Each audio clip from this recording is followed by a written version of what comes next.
parempi hiihto kuin eilen, että tietenkin nyt oli matkapuolta lyhyempiä tossa, ei niin semmonen vauhdinjako ole mitenkään niin tärkeetä kuin eilisessä kisassa, että tässä sprintissä nyt mennään kutakuinkin alusta loppuun täysiä, että se sitten ratkaisee, että mitä sinä jaksaa vaan survaa. Odottaa edessä se miltä pelastettu on. Merkit tunnistaa ennestään.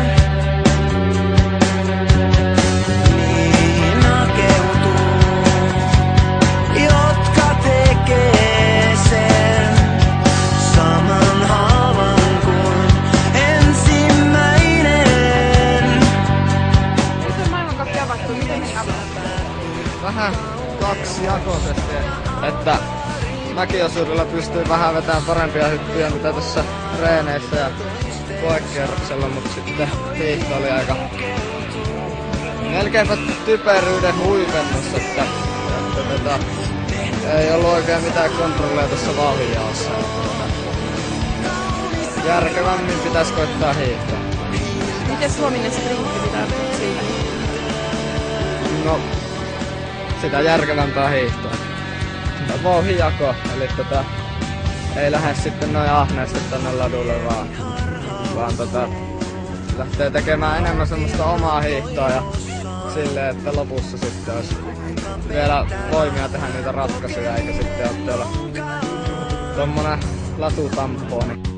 Tulikaan ei saa koskaan tarpeekseen, jos sille riittää vaan jotain, mikä palaa.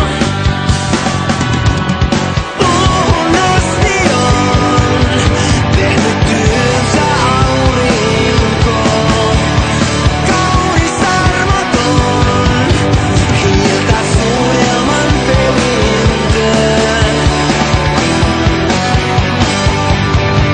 Eikä vielä ole edes iltaa. Eikä vielä ole edes iltaa. Tuntuu hyppäytyä. No, ihan jees sellaista perussuorittamista oli, että ei mitään ihmeellisyyksiä.